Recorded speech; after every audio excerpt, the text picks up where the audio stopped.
అది స్పీకర్ నోటికి తీసుకెళ్ళాము. పార్టీ తరఫున మేము అంత అంటే ఏదో వేసేసారులే అంతటితో ఆగిపోతుంది అనుకున్నాము. కానీ ఈరోజు ఇక్కడ దాకా వచ్చినప్పుడు ఆగిపోయే ప్రసక్తే లేదు. ఇక సీఎం గారు నోటీస్కు కూడా వెళ్ళింది.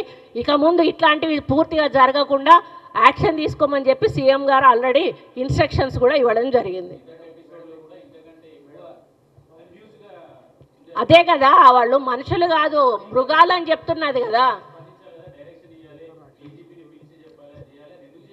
స్పీకర్ గారు వారి పరిధిలోది వారు తీసుకుంటారు, వాళ్ళని మేము ఆదేశించే వాళ్ళం కాదు.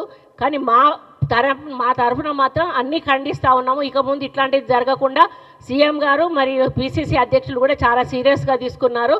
మరి దాన్ని ఇక ముందు జరగకుండా చూసుకునే బాధ్యత మాది. ఇక ముందు జరిగితే ఏం చేయాలో చేసే బాధ్యత కూడా మాది.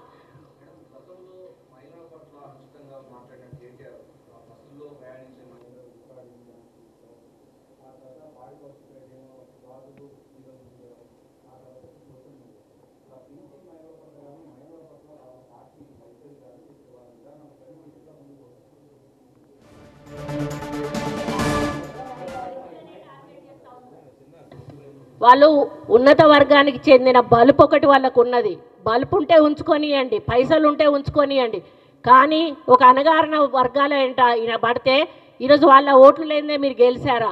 ఈరోజు అక్కడ చేనేత కార్మికుల ఓట్లున్నాయి, మైనారిటీ ఓట్లున్నాయి, ఎస్సీ ఎస్టీ బీసీ ఓట్లున్నాయి.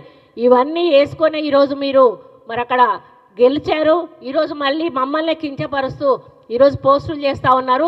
రేపు బీసీలందరూ కూడా తిరగబడితే మీకు బీసీ ఓటు ఒక్కటి కూడా రాదు. అటువంటి పరిస్థితి దయచేసి తెచ్చుకోవద్దు అని చెప్పి కేటీఆర్ గారిని హెచ్చరిస్తూ ఉన్నాను నేను.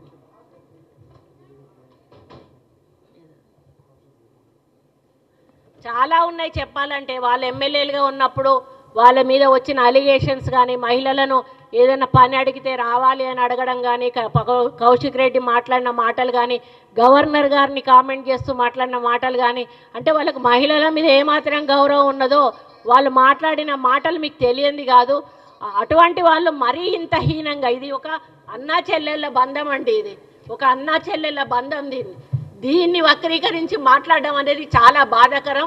నేను జీర్ణించుకోలేకపోతా ఉన్నాను. దయచేసి ఈ విషయాన్ని కేసీఆర్ గారి భార్యను అడుగుతా ఉన్నాను. అమ్మ శోభమ్మ, ఇది కరెక్టేనా? అదేవిధంగా కవిత గారిని అడుగుతా ఉన్నాను, కవిత గారు ఇది కరెక్టేనా?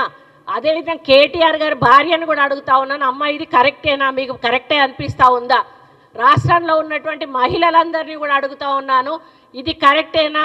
ఒక అన్న ఒక చెల్లెకు ఒక నూలు దండ వేసి చేనేత కార్మికుల సమస్యలు చెప్పిన దాన్ని ఈ విధంగా కళ్యాణ లక్ష్మి వీళ్ళకి ఎవరిచ్చారు అని ట్వీట్ చేయడం ఇది ఎంతవరకు కరెక్టు అనేది ప్రతి ఒక్క మహిళ కూడా ఆలోచించి, ఎవరైనా టీఆర్ఎస్ నాయకులు గ్రామాల్లోకి వచ్చినప్పుడు వాళ్ళని బట్టలు కూడా తీసి ఉరికించాల్సిన అవసరం ఉందని చెప్పి కూడా మరి తెలంగాణ రాష్ట్ర మహిళలకు తెలియజేస్తూ ఉన్నాను.